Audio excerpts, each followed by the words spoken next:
Hello and welcome friends, sports 9 में आपका स्वागत है। टीम इंडिया अपने मिशन चैंपियंस ट्रॉफी के लिए रवाना हो गई है, यानी कि टीम इंडिया जो है दुबई रवाना हो गई है। मुंबई से खिलाड़ियों ने फ्लाइट पकड़ी है। पहले पूरी जानकारी आपको बता देते हैं, उसके बाद आगे सारी बातचीत करेंगे। आर अश्विन ने टीम के चयन पर सवाल उठाए हैं। टीम इंडिया का चैंपियंस ट्रॉफी में क्या रिकॉर्ड है, जहां मैचेस खेलने वहां पर क्या रिकॉर्ड है, ये सारी बातचीत जो है ना हम इस ब्रॉडकास्ट के अंदर आपको इन्फॉर्मेशन देंगे और चर्चा भी करेंगे। मगर सबसे पहले इन्फॉर्मेशन टीम इंडिया के जाने की। चैंपियंस ट्रॉफी के लिए दुबई रवाना हो गई टीम इंडिया। 20 फरवरी को बांग्लादेश के खिलाफ जो है वो अपने मिशन का आगाज करेंगे। जो पहला वनडे है टूर्नामेंट का वो खेलेंगे। टूर्नामेंट से पहले टीम इंडिया का कोई प्रैक्टिस मैच नहीं है, आमतौर पर ऑर्गेनाइज किया जाता है। और टीम इंडिया ने 2 बार जो है चैंपियंस ट्रॉफी जीती है। पिछली बार टीम इंडिया जब हुआ था चैंपियंस ट्रॉफी, तो उसमें फाइनल तक का सफर इंडियन टीम ने तय किया था। तो मुंबई से टीम रवाना हो गई है और जो नई गाइडलाइंस है उसके तहत ही सारा मामला जो है वो देखा गया। अब मुझे लग रहा है सर ज़्यादा सामान कोई लेके गया नहीं होगा। ठीक है, पहली बात तो ये, परिवार तो खैर नहीं जाएगा, मगर ये कि ज़्यादा सामान भी उस तरीके से नहीं जा सकता। तो आप पिक एंड चूज़ कर लीजिए क्या क्या लेके जाना है। मगर चलिए, मजाक एक तरफ, मगर ये है कि आपके पास अब अच्छे नोट पे आप गए हो, आपने जीता है सब कुछ, सब अच्छी प्रिपरेशन की है आपने, अच्छे नोट पे गए हो। और दुबई कोई बहुत ज़्यादा एलियन कंडीशंस नहीं है।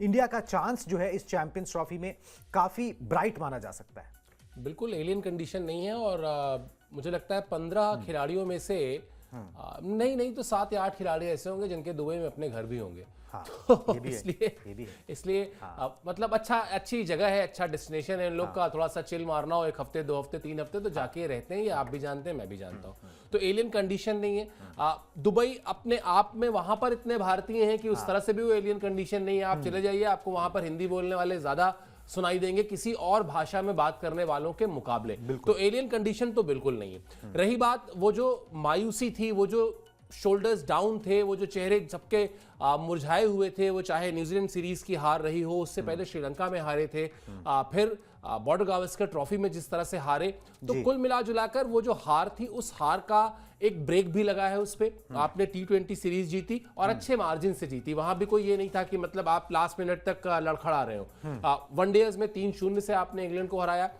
इंग्लैंड जिस तरह का क्रिकेट खेलती है या खेल सकती है, उन दोनों ही परिस्थितियों में, दोनों ही हालातों में अच्छी जीत मानी जाएगी। तो यस, पॉजिटिव नोट पर गए हैं, एक ऐसी जगह पर गए हैं जहां पर बहुत ज्यादा फेमिलियर है उन सारी चीजों से। जैसा आपने जिक्र किया, बीसीसीआई की नई गाइडलाइंस के तहत गए हैं जिसमें परिवार नहीं जाएगा। और साथ ही साथ इस विश्वास के साथ गए हैं कि जिस तरह का रिदम उन्होंने इंग्लैंड के खिलाफ सीरीज में दिखाया, अगर वो रिदम दिखाते हैं तो चैंपियंस ट्रॉफी में भी अच्छा करेंगे। वो मोटिवेशन अपने आप में हर खिलाड़ी के अंदर भी है। बिल्कुल जी। और अपना खानसामा भी कोई साथ में नहीं ले जा सकता, जो सबके लिए बनेगा वही खाना पड़ेगा। ये एक चीज भी उसके नहीं, वैसे ऐसा कोई बहुत सारे खिलाड़ी ऐसा करते भी नहीं थे। ये बहुत एक बड़े 15 खिलाड़ी शुरू हुआ एग्जैक्टली बहुत छोटे से ग्रुप में। और वो भी अब किसी खिलाड़ी को मान लेते हैं कि स्पेसिफिक डाइट फॉलो करनी है, क्योंकि उसका एक रिहैब चल रहा है जो लंबी प्रक्रिया है। ठीक है, मान लेते हैं आप मैच फिट हो गए, लेकिन उस मैच फिटनेस के साथ साथ आपकी बॉडी को मेंटेन रखने के लिए, उस फिटनेस के लिए साथ ही कोई सर्जरी हुई है, कोई चोट लगी है, उसको ध्यान रखने के लिए इस तरह का इंतजामात किसी खिलाड़ी ने किया हो तो किया हो। वरना ऐसा नहीं कि 15 खिलाड़ी हैं तो 15 खान सामे साथ जा रहे हैं। मैंने बहुत क्रिकेट कवर की है, उसमें मैंने कभी ऐसा देखा नहीं। बिल्कुल जी, ये होता है। अब रिसेंटली कुछ लोगों ने शुरू किया था, मगर उस पर बीसीसीआई ने अपना कह दिया कि भाई परमिशन लो, कोई अगर लॉजिकल रीजन है, जैसा अभी एक सर बता रहे थे, तो अलाउ किया जाएगा, ऐसे नहीं होगा। चलिए जी, अब आपको कुछ आंकड़े दिखा देते हैं। टीम इंडिया गई है चैंपियंस ट्रॉफी के लिए दुबई, तो वहां पर जो है चैंपियंस ट्रॉफी में टीम इंडिया का क्या रिकॉर्ड रहा है, कितने मैचेस खेले बता देता हूँ आपकी स्क्रीन पर आगे। 29 मैचेस खेले हैं, 18 जीते हैं, 8 हारे हैं और 3 बेनतीजा रहे हैं। ये चैंपियंस ट्रॉफी में इंडियन टीम का प्रदर्शन है, अच्छा प्रदर्शन है। अब जहां पर खेलने जा रहे हैं, एक ही मैदान में सारे मैचेस टीम इंडिया खेलेगी, दुबई इंटरनेशनल क्रिकेट स्टेडियम उसको कहते हैं। वहां पर टीम इंडिया का क्या रिकॉर्ड है वो भी आपको दिखा देते हैं, तस्वीर थोड़ी और साफ हो जाए कि आंकड़ों के लिहाज से क्या हिसाब किताब है। 6 मैचेस वहां पर खेले, 5 जीते हैं, 1 टाई रहा है, हार कोई भी नहीं मिली है। वनडे क्रिकेट में उस मैदान पर कोई भी हार इंडियन टीम को नहीं मिली है। ये दोनों आंकड़े अपने आप में ये दिखाने के लिए काफी हैं कि भाई आंकड़ों के हिसाब से जिस जगह पर हम जा रहे हैं और जिस टूर्नामेंट में हम जा रहे हैं वो हमको सूट करता है, अच्छा रहा है हमारा इतिहास उसमें। बिल्कुल। और जो बात अभी हम कह रहे थे ना कि एलियन कंडीशंस नहीं है, उसी तरह की पिचेस हैं, उसी तरह का मौसम है। और किसी भी, भाई हम क्यों कहते हैं कि भारत के बाहर आप किसी भी और देश में खेलने जा रहे हैं तो थोड़ा सा मौसम से यूज टू होने में, थोड़ा सा पिच से यूज टू होने में समय लगता है। लेकिन ये बात तब लागू होती है जब आप सेना कंट्रीज में स्पेशली जा रहे हैं, साउथ अफ्रीका जा रहे हैं, इंग्लैंड जा रहे हैं, न्यूजीलैंड जा रहे हैं, ऑस्ट्रेलिया जा रहे हैं। वरना अगर आप श्रीलंका में खेल रहे हैं, पाकिस्तान में खेल रहे हैं, तो परंपरागत तरीके से हम और आप जब से क्रिकेट कवर कर रहे हैं तब से भी यही माना जाता था कि पाकिस्तान में जा रहे हैं, ठीक है, बॉल थोड़ा सा टेस्ट मैच है तो दूसरे तीसरे दिन से स्पिन करने लगेगा, बैटिंग फ्रेंडली विकेट होंगे। Same goes with Sri Lanka. तो क्रिकेट जो यूएई में डेवलप हुआ है पिछले कुछ समय में, अगर आप देखें तो वो लगभग उसी तरह की कंडीशंस में डेवलप किया गया है। इसीलिए जब पाकिस्तान की टीम के लिए सेकंड होम की बात होती है, जब दुबई में उसको चुना जाता है, क्यों? क्योंकि श्रीलंका की टीम पर अटैक होता है और कोई भी टीम वहां पाकिस्तान जाने को तैयार नहीं होती। बिल्कुल। तो एलियन कंडीशन जो आपने शब्द दिया, उसी शब्द को अगर पिक कर लिया जाए, कुछ भी ऐसा नहीं है जिसको लेकर भारतीय टीम ये सोचे कि हम कहीं बहुत बाहर जाकर खेल रहे हैं। वो होम ग्राउंड वाली फीलिंग आती है। और इसीलिए आप अगर ओवरऑल मैचेस देखें, लगभग 60% मैचेस इंडिया ने जीते हैं। और जिस पर्टिकुलर ग्राउंड में मैच खेलना है वहां तो मैक्सिमम मैचेस इंडिया ने जीते हैं। तो इसलिए शायद बिल्कुल, तो वो कॉन्फिडेंस आता है, वो कंफर्टेबल फैक्टर रहता है और इसीलिए नतीजे अच्छे मिलते हैं। और इसीलिए हम ये कह भी रहे हैं कि भाई अगर आपको चैंपियंस ट्रॉफी में वो रिदम बनाए रखना है जो 2023 वर्ल्ड कप में था, कुछ सोचने की जरूरत नहीं है, एकदम रूथलेस क्रिकेट खेलिए।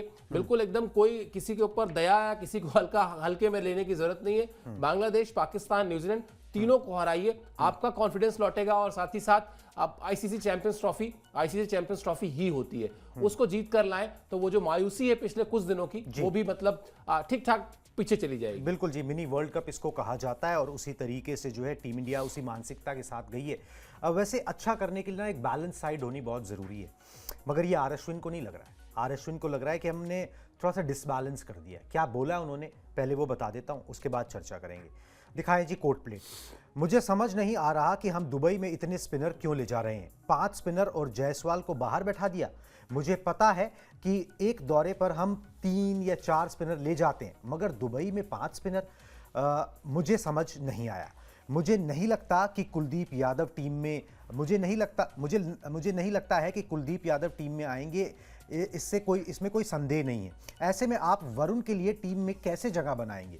IL T20 में देखा है कि दुबई में जो है गेंद वो बहुत ज़्यादा टर्न नहीं हो रही थी। तो ये बात आर अश्विन ने बोली है। थोड़ा सवाल उठा दिए कि सर भाई आप 5 स्पिनर क्यों लेके जा रहे हो और आपने जायसवाल को बैठा दिया, प्लस वो ये बोल रहे हैं भाई कुलदीप खेलेंगे तो आप वरुण को कैसे एडजस्ट करोगे। बात तो ठीक है, आप 5 स्पिनर लेके जा रहे हो, ज़्यादा से ज़्यादा 3 खिला लोगे, इससे ज्यादा क्या? ये कहीं ऐसा तो नहीं है कुणाल की जो आपने शो किया था 2 दिन पहले वो अश्विन ने देख लिया हो? बिल्कुल वैसा ही लग रहा है, वैसा ही मामला लग रहा है। क्योंकि यही सवाल तो आपने 2 दिन पहले अपने शो में उठाया था और 2 दिन बाद अगर ये अश्विन की तरफ से आ रहा है तो कहीं ना कहीं आपका जो शो था उसको वो इंडोर्स कर रहे हैं। ठीक चल गया था वो। हाँ, मत इसीलिए क्योंकि वो ज्यादा गया होगा, कुछ हो सकता है क्लिप्स वायरल हुई हूँ, पहुंची हूँ और उनके जहन में आया हो कि हाँ यार ये तो मुद्दा रह गया था। But on a serious note, ठीक है, ये सही बात है। ये कोई भी कह देगा कि 15 खिलाड़ियों के टीम में अगर आप 33% आरक्षण करके 5 स्पिनर्स को ले जाते हैं, 33% हो गया ना, तो सवाल तो उठेंगे। लेकिन अब मैं इसको इस तरह से देखता हूं कि मैं उन सवालों की वकालत करता हूं या उन सवालों के खिलाफ खड़े होकर टीम इंडिया की वकालत करता हूं। मैं क्या यशस्वी जायसवाल को खिला लेता? अगर वरुण चक्रवर्ती को नहीं खिला पाएंगे या लेट्स से कुलदीप यादव को प्लेइंग 11 में नहीं खिला पाएंगे, क्या वरुण चक्रवर्ती यशस्वी जायसवाल को मैं प्लेइंग 11 में खिला पाता? नहीं ना, अनटिल अनलेस मेरे किसी खिलाड़ी को चोट ना लग जाए, जब तक अनफिट नहीं होता। बिल्कुल। और वो एक कंडीशन अलग है, वो राइडर जो है अनफिट होने का अगर अनफिट हो ही गया तो फिर तो आप मोहम्मद सिराज को भी बुलाएंगे, यशस्वी जायसवाल को भी बुलाएंगे, हो सकता है किसी को भी बुला ले जिसकी जरूरत होगी। तो अभी हम ये मान के चलते हैं कि हम इस लाइन पर नहीं सोच रहे हैं कि अगर कोई अनफिट हो गया तो। अब जब हम इस लाइन पर नहीं सोच रहे हैं तो अगर कोई प्रश्न है तो वो प्रश्न सिर्फ यशस्वी जायसवाल का प्रश्न नहीं है। मेरे हिसाब से अगर प्रश्न है तो वो ये है कि मोहम्मद सिराज को लिया जाना चाहिए था क्या अगर जसप्रीत बुमराह नहीं थे तो आप मोहम्मद सिराज को लाकर अपनी तेज गेंदबाजी की जो यूनिट है उसको भी थोड़ा और मजबूत करने का प्रयास कर सकते थे, या फिर शायद कप्तान और कोच ने ये माना कि नहीं, हम एक काम करते हैं, हम अब तेज गेंदबाजी पर जाएंगे ही नहीं, क्योंकि मोहम्मद सिराज और मोहम्मद शमी दोनों को अगर आप उठा के देखेंगे लिमिटेड ओवर्स में महंगे साबित होते हैं। विकेट भले निकाल के आपको दे दें, लेकिन वो महंगे साबित होते हैं। तो वनस्पत हम तेज गेंदबाजों को, अपने जो ऑलरेडी कमजोर हैं उनको थोड़ा मजबूत करें, इससे अच्छा अपने स्पिनर्स को इतना मजबूत कर दें कि इसका ये टॉकिंग पॉइंट हो जाए। अब आज की तारीख में चैंपियंस ट्रॉफी में इंडियन टीम के लिए ये टॉकिंग पॉइंट है, इसमें तो किसी को दो राय नहीं होगा। और अगर ये टॉकिंग पॉइंट है तो अगर आज इस पे आर अश्विन बात कर रहे हैं तो मेरे ख्याल से बांग्लादेश की टीम भी सोच रही होगी, पाकिस्तान की टीम भी सोच रही होगी, न्यूजीलैंड की टीम भी सोच रही होगी कि यार ये करना क्या चाह रहे हैं, 5-5 स्पिनर, मतलब कितना वेरिएशन, कितनी वेराइटी। तो कई बार आप सिर्फ दूसरे खेमे में पैनिक करने के लिए, आपका प्लेइंग 11 सॉर्टेड है, आप भी जानते हैं वो प्लेइंग 11 में कहीं से कोई इशू नहीं है। बिल्कुल। जो सवाल उठ रहे हैं वो स्क्वाड को लेकर उठ रहे हैं जो 15 लोग का है। हाँ। तो स्क्वाड कई बार आप दूसरे खिलाड़ियों को पैनिक करने के लिए करते हैं। याद करिए आईपीएल के शुरुआत के दौर, आईपीएल के शुरुआती दौर में क्या होता था कि मैं मान लेता हूं टीम ओनर है और कुणाल एक लेफ्ट आर्म स्पिनर है, मेरी टीम में ऑलरेडी एक लेफ्ट आर्म स्पिनर है, बहुत अच्छा लेफ्ट आर्म स्पिनर है, मैं उसी को खिलाऊंगा। लेकिन जैसे ही कुणाल की बोली लगना शुरू हुई, और ये मैं शुरुआती सीजन की बात कर रहा हूं, कुणाल को खरीद लो। क्यों? क्योंकि भले मैं नहीं खिलाऊंगा, किसी और सी टीम से तो नहीं खेलेगा ना। हाँ। किसी और टीम से खेलेगा, आके हमारे बल्लेबाजों को परेशान करेगा, हम बेंच पे बिठा देंगे, पैसा ही तो खर्च करना है। वो तो जब आईपीएल में कॉस्ट कटिंग आई, जब पैसे को लेकर मालिकों ने उस तरह से सोचना शुरू किया कि नहीं हमें अब 18-20 लोग का स्क्वाड रखना है, वरना 30-30 खिलाड़ियों का स्क्वाड होता था। तो ये वैसे ही है कि कई बार आप अपने किसी फैसले को विरोधी टीमों में सिर्फ खलबली पैदा करने के लिए या पैनिक क्रिएट करने के लिए करते हैं। 5 स्पिनर्स मुझे लगता है सिर्फ वही कर रहे हैं और कुछ नहीं कर रहे हैं। बिल्कुल जी। ऊपर दूसरी बात ये कि भाई आप थोड़ा सा और कुरेदो ना, सिर्फ 5 स्पिनर हैं ठीक है, मगर वो बैटिंग भी कर लेते हैं। बिल्कुल, वो ऑलराउंडर है, वो ऐसा नहीं कि प्योर स्पिनर जो है तो फिर मुश्किल होती। चलिए जी, आईएल T20 की अश्विन ने ना जिक्र किया, आईएल T20 के भी उस शो के अंदर हमने आंकड़े दिखाए थे, मैं दोबारा से दिखा रहा हूं। यूएई में अभी खत्म हुआ है आईएल T20 का तीसरा सीजन के टॉप 10 गेंदबाजों में सिर्फ एक स्पिनर शामिल है।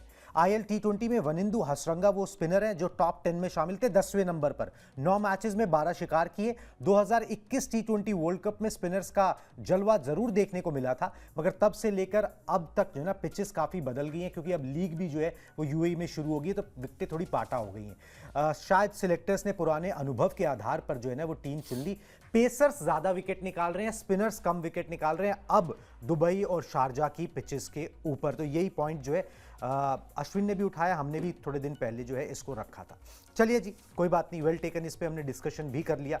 अब बुमराह को लेकर जो एक बड़ा बयान आया और बीसीसीआई के सेक्रेटरी का आया, थोड़ा सा गैर जिम्मेदाराना लग रहा है। एक बार बयान दिखा देता हूं, आपको समझ में आ जाएगा। हमने चैंपियंस ट्रॉफी के लिए जिस टीम का सिलेक्शन किया है वो सर्वश्रेष्ठ टीम है। हमारे पास इतनी बड़ी बेंच स्ट्रेंथ है और मुझे नहीं लगता कि इससे बुमराह के चैंपियंस ट्रॉफी से बाहर होने से जो है ना, मतलब अगर वो बाहर हो गए हैं तो इससे टीम कॉम्बिनेशन पर कुछ असर होगा। ये सेक्रेटरी साहब जो हैं उन्होंने बोला है, ये बोलने की ज़रूरत ही नहीं थी। मतलब ये किसने कोई बोला था कि भाई ऐसे बोल दो आप कि भाई आप जरूर उनके होने नहीं होने से कोई फ़र्क ही नहीं पड़ता। भाई वो दुनिया का नंबर 1 बॉलर है, हर कोई बोल रहा है कि कमी खलेगी। तो ये बयान जो है ना, मतलब ऐसा नहीं कोई बैड लाइट में दिया गया सर, मगर ये कि ज़रूरी नहीं था ऐसी बात बोलना। हाँ बिल्कुल ज़रूरी नहीं था, और मुझे लगता है कि अगर उनको अभी हम इसके सही या गलत पर हम नहीं जाते हैं। हाँ। हम एक काम करते हैं, सचिव साहब से रिक्वेस्ट करते हैं कि एक यही जो उन्होंने कहा है, इसको लेकर कहीं भी चले जाएं इंडिया में, रैंडम, और किसी भी एज ग्रुप में, मतलब उसमें ये भी नहीं कह रहे कि स्पेसिफिक एज ग्रुप चाहिए, और ये भी नहीं कह रहे कि सिर्फ क्रिकेटर्स से बात करनी है। रैंडम अगर ये एक सवाल लेकर चले जाएं कि क्या जसप्रीत बुमराह के चैंपियंस ट्रॉफी में ना खेलने से भारत की उम्मीदों पर फर्क पड़ा है, और उसके सिर्फ 2 ही विकल्प दे दें, हाँ या नहीं। 95% लोग कहेंगे हाँ फर्क पड़ा है, तो शायद हमें और आपको कुछ कहने की जरूरत नहीं है। हर कोई जानता है कि जसप्रीत बुमराह इस वक्त जिस फॉर्म में है, जिस तरह के रिदम में है, उस वक्त अगर वो होते तो वो क्या कर सकते थे। हाँ, अगर वो नहीं है और टीम का आप मोराल बढ़ाना चाहते हैं, तो आप ये कह सकते हैं कि कम ऑन गाइस, कोई बात नहीं, एक प्लेयर से नहीं होता, हम टीम है, हमको टीम की तरह से खेलना है, एक प्लेयर को इतनी इंपॉर्टेंस नहीं देनी चाहिए, हम जीत सकते हैं। ये कहने के लिए ठीक है, लेकिन ये आप किसी का उत्साह बढ़ाने के लिए ठीक है, लेकिन अगर आप ऑफिशियल स्टेटमेंट दे रहे हैं एक सेक्रेटरी के हैसियत से, तो इस तरह की, जैसा आपने कहा, गैर जरूरी है, इसकी कोई जरूरत ही नहीं थी, मुझे लगता है। बिल्कुल जी, गैर जरूरी है। खैर, इस पे कोई बड़ा विवाद नहीं हुआ, क्योंकि सबको पता है कि भाई Jasprit Bumrah injured and BCCI is taking care, अपनी तरफ से जो भी टेक केयर बेस्ट पॉसिबल हो सकती है वो बुमराह को दी जा रही है। चलिए जी, आगे बढ़ते हैं। पाकिस्तान को हमने बताया था आपको शर्मनाक हार मिली है, ट्राई सीरीज जो है वो उसका फाइनल हार गए। अब बाबर आजम के ऊपर जो है ना वो सवाल उठ रहे हैं कि भाई वो ओपनिंग में भी फ्लॉप हो गए, क्योंकि एज ए ओपनर अभी पिछले कुछ दिनों से ट्राई किया जा रहा था। पहले मैं बाबर आजम की इस सीरीज के आंकड़े दिखा देता हूं, फिर उनके कोच साहब ने उनके ऊपर क्या कहा है ना वो भी आपको बता देंगे। चलिए जी, पहले बाबर आजम के आंकड़े दिखा दें। बाबर आजम की फॉर्म को लेकर चिंता बढ़ी है। ट्राई सीरीज के 3 मैच में बाबर आजम के नाम 62 रन रहे, जो फाइनल पाकिस्तान हार गया। उस फाइनल में भी कुछ नहीं किया उन्होंने। 3 मैच में बाबर आजम का सर्वश्रेष्ठ स्कोर जो था वो 29 रन था। वर्ल्ड कप जो 2023 का था उसके 9 मैचेस में 4 अर्धशतक उन्होंने लगाए थे, कोई शतक नहीं था। टीम का बुरा हाल हुआ। अगस्त 2023 के बाद से कोई शतक उन्होंने नहीं लगाया है इस फॉर्मेट में, जो कि बड़ा वक्त हो गया है। चलिए जी, ये तो कहानी हो गई बाबर आजम के आंकड़ों की, पाकिस्तान की हार की। अब उनके कोच साहब का क्या कहना है ना, आकिब जावेद, ठीक है, वो दिखा देते हैं। इस बड़े बदलाव के पीछे हमारा सबसे बड़ा तर्क यही था कि अगर आप साउथ अफ्रीका के खिलाफ सीरीज को देखें तो बाबर आजम को सभी मैचों में पहले ओवर में बल्लेबाजी करनी पड़ी, लेकिन इसके बाद साइम अयूब जो है वो चोटिल हो गए थे, तो उनको टेस्ट क्रिकेट में भी ओपनिंग करनी पड़ी। ये पिचें शुरुआत में बैटर्स के लिए मुश्किल पैदा कर रही हैं और हम चाहते थे कि हमारा बेस्ट बल्लेबाज इस कंडीशन का सामना करे, जिससे पावर प्ले का अच्छा इस्तेमाल हो सके। मुझे लगता है कि इन परिस्थितियों में बाबर को ही पारी का आगाज करना चाहिए और मुझे उम्मीद है कि वो महत्वपूर्ण मैचों में बड़ी पारी खेलेंगे। जो लास्ट लाइन इन्होंने बोल दी ना, ये किलर है कि वो महत्वपूर्ण मैचों में बड़ी पारी खेलेंगे। और दूसरा ये कि आपका जो बेस्ट बैटर होता है, हमने तो इतने टाइम से जो सोच रहे हैं, देख रहे हैं, समझ रहे हैं, वो नंबर 3 या 4 पे खेलता है। उसको आप थोड़ी ना सबसे आगे उठा के पटक देते हो कि भैया अगर ये आउट हुआ तो हाँ भाई टीम ढह गई। अब वही जो आपने कहा आखिरी लाइन, मुझे उम्मीद है कि वो अहम मैचों में रन करेंगे, कुछ इस तरह से है ना। अब मुझे नहीं समझ में आ रहा कि वो करेंगे, वो समय कब आएगा, मतलब जो हम लोग डिस्कस भी कर रहे हैं। ये बयान मुझे फंसाने वाला ज्यादा लग रहा है। नहीं, वो यही है कि पहले से खिलाड़ी जो है वो उसको आपने हीरा बता के हीरा है हीरा है हीरा है, अच्छा बैट्समैन था नो डाउट, आपने उसको इतना भर दिया कि ये तो विराट से बेहतर बल्लेबाज है, ये तो इससे बेहतर बल्लेबाज है, सदी का महानायक है। आपने एक खिलाड़ी पर उम्मीदों का पहले तो बोझ डाला, फिर उसको आउट ऑफ फॉर्म कर दिया, फिर उसकी कप्तानी ले लिया उन्होंने दे दी, जो भी दोनों मैं नहीं जा रहा हूं। बहरहाल बॉटम लाइन है कि वो कैप्टन नहीं है। अब आपने फिर क्या किया कि जब वो कैप्टन नहीं है, जब उनको प्रेशर नहीं है, जब वो रन्स कर सकते थे तो भी वो रन्स नहीं कर पा रहे, अब भी आप उन पर वही कर रहे हैं कि अगर ये नहीं होगा तो ये होगा। अरे भाई, आप उनको स्वाभाविक, उनका मुझे लगता है शायद कई बार आप जब ज्यादा आपको लेकर चर्चा हो रही हो ना तो आप हंस जाते हैं। हाँ। बाबर आजम को अगर देखा जाए तो उनके इर्द गिर्द इतनी ज्यादा चर्चा होती है, गेंदबाजी में शाहीन शाह अफरीदी और बल्लेबाजी में बाबर आजम, इसके अलावा कोई तीसरा खिलाड़ी नहीं है पाकिस्तान के पास डिस्कस करने के लिए। और आप उस खिलाड़ी की सोचिए, उसके ऊपर आप प्रेशर बढ़ाते जा रहे हैं। एक काम कर, तू ही ओपन भी कर ले, एक काम कर, वो ओपनर चल रहा है, नंबर 3 नहीं चल रहा, तू नंबर 3 पे खेल ले, ठीक है, बाकी सब कुछ ठीक है, लेकिन वो खिलाड़ी जो है वो बहुत भयानक तरीके से कंफ्यूज होगा। और जो उनकी उम्मीद है सो कॉल्ड कि वो अहम मैच में रन बनाएंगे, कब बनाया था आखिरी बार, यही मुझे नहीं याद आ रहा है। और वो रिकॉर्ड बनाते हैं। हाँ। अपनी टीम की जीत के लिए शायद रन नहीं बनाते हैं। यही फर्क है बाबर आजम में और एक मैच विनर में जो भारतीय टीम में भरे पड़े हैं। बिल्कुल जी, ऐसे महान खिलाड़ी नहीं बना जाता, महान बनने के लिए आपको मैच विनर बनना पड़ता है। चलिए जी, कोई बात नहीं, बाबर आजम के लिए एक और मौका है, चैंपियंस ट्रॉफी में कुछ कर गुजरे। भाई मेज़बानी पाकिस्तान कर ही रहा है, अगर दुबई में जाके इंडिया को हरा देते हैं तो ख्याति प्राप्त करेंगे। अगर फाइनल खेलते हैं तो अगर इंडिया से खेला तो दुबई में खेलना पड़ेगा, जो भी है। अगर ये टूर्नामेंट अगर जीत जाते हैं तो 20 करोड़ रुपए भी मिलेंगे, वो भी मिलेंगे। और वैसे मतलब फिर तो पाकिस्तान का एक रुतबा जो है ना वो फिर अलग होगा, कॉलर थोड़े से ऊपर हो जाएंगे कि भाई हाँ भाई कोई बात नहीं, पैसे हमारे पास अगर उतने नहीं है, हमारे पास टीम जो है वो अच्छी है। चलिए जी, आगे बढ़ते एक अच्छी टीम की बात करते हैं। उसके बाद में बड़ा हैरान करने वाला जो है आंकड़ा आपको दिखाता हूँ। ऑस्ट्रेलिया की मैं बात कर रहा हूँ, और चैंपियन मतलब वनडे टूर्नामेंट, वनडे का वर्ल्ड कप इन्होंने कितनी बार जीता, अभी मौजूदा वनडे वर्ल्ड चैंपियन है ये टीम इस फॉर्मेट के अंदर। हाल क्या है, आंकड़ा का है, आंकड़ा ये है कि 12 साल से चैंपियंस ट्रॉफी में ऑस्ट्रेलिया ने कोई मैच नहीं जीता है। पिछले 2 एडिशन में ऑस्ट्रेलिया को एक भी जीत नहीं मिली है। 2013 की एडिशन में ग्रुप स्टेज से ही टीम बाहर हो गई थी, और 2017 में हुआ क्या था कि पहले 2 मैच बारिश में धुल गए थे, तीसरे में हार गए, बाहर हो गए। तो ये इनका जो है पूरा हिसाब किताब है। और इस वक्त क्या है, मुझे लग रहा है चैंपियंस ट्रॉफी इनके लिए कोई जिंक्स है, क्योंकि 2025 के एडिशन से पहले 5 बड़े रेगुलर खिलाड़ी जो है ना वो टीम में नहीं है। बिल्कुल, मिचेल मार्श नहीं है, मार्कस स्टोइनिस नहीं है, स्टोइनिस ने तो खैर संन्यास ले लिया है, पैट कमिंस नहीं है, हेजलवुड नहीं है, मिचेल स्टार्क नहीं है। बिल्कुल। तो अब थोड़ी देर पहले हम एक खिलाड़ी की बात कर रहे थे, जसप्रीत बुमराह जी। अगर जसप्रीत बुमराह एक गेंदबाज के ना होने से आप क्रिकेटिंग ब्रेन्स से, क्रिकेटिंग लॉजिक से संतुलित होकर ये कह रहे हैं कि हाँ फर्क तो पड़ता है। अगर बुमराह जैसा गेंदबाज जो जिस रिदम में था, अगर वो उस रिदम में रहते हुए नहीं है इस टीम में, तो मतलब टीम की तैयारी या टीम की उम्मीदों पर असर पड़ता है। ऑस्ट्रेलिया का सोचकर देखिए, PAT Cummins, Hazlewood, Mitchell Starc, ये तीनों ही नहीं है, तो निश्चित तौर पर फर्क पड़ता है। और जो आपने कहा ना कि एक जिंक्स है, वो ऑस्ट्रेलिया हालांकि 2 बार बैक टू बैक चैंपियन रही है इस टूर्नामेंट को, जिन टीमों ने 2 बार जीता है उसमें ऑस्ट्रेलिया और इंडिया ही है भी, बिल्कुल। लेकिन हाँ रिसेंट समय में देखा जाए तो नहीं अच्छी परफॉर्मेंस रही है। और अगर अभी आप चलिए 2023 वर्ल्ड कप ऑस्ट्रेलिया ने जीता, लेकिन 2024 T20 वर्ल्ड कप में पहले बाहर हो गई थी, तो इसलिए भी शायद वो जिस तरह का दबदबा ऑस्ट्रेलिया की टीम का पहले, इसको ऐसे समझना होगा कि पहले जो दबदबा ऑस्ट्रेलिया का साल के 12 महीने रहता था, अब वो 12 महीने से घटकर 6 महीने रह गया। बिल्कुल। यानी अब वो 6 महीने वो भी एक वैसी ही औसत टीम दिखाई देती है या अपेक्षाकृत कमजोर टीम दिखाई देती है, जिसको हराने के लिए आप सोच सकते हैं और वो भी हारती है। वरना पहले क्या होता था, 12 साल के 12 महीने, 12 महीने